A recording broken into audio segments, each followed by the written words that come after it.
Well, you talked about the numbers of people, individuals being exploited. And let's be clear, it's mostly women being perpetrated by mostly men.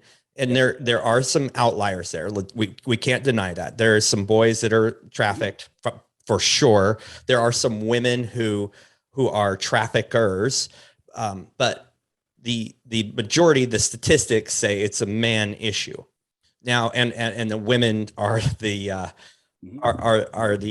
ones being abused and trafficked and threatened.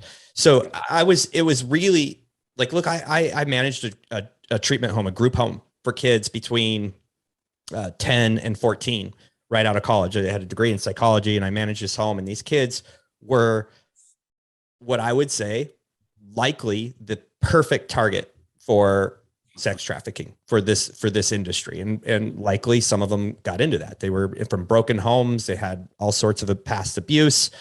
And a lot of them, you could tell, were just looking to be accepted. And I bet that has a big role in all of this.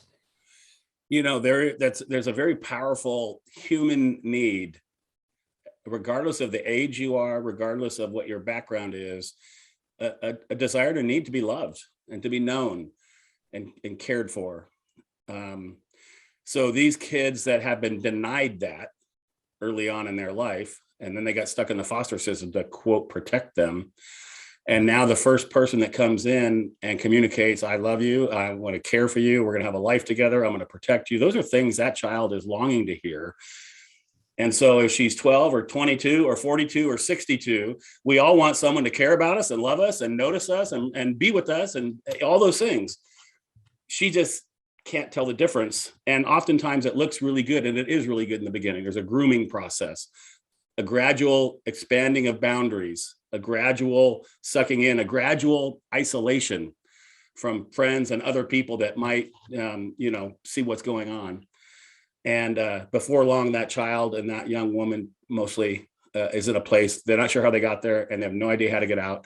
And oftentimes there's no one even looking for them. It says the life expectancy once a child enters this life is about 7 years. Wow. If they're not retrieved and brought out, some of the work we're doing at Saving Innocence and other places. And we're seeing it played out. Like I think I said earlier, we've lost a dozen kids in the last year because of this lifestyle. So it's really tragic.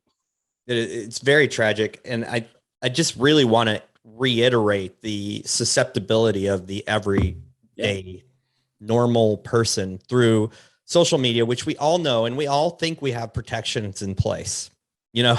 Like I think we all I look at my kid's phone and but if you really think about it, that is nearly impossible to follow really what's happening. If a child wants to hide things, and I've talked to a few experts that have a lot of really, really great tools and ideas and ways to prevent your kid from falling into some of these things, but there's only so long and so much contact you have. Your kids go to school, they go out in the community, they're exposed to other friends who may not have those protections in place.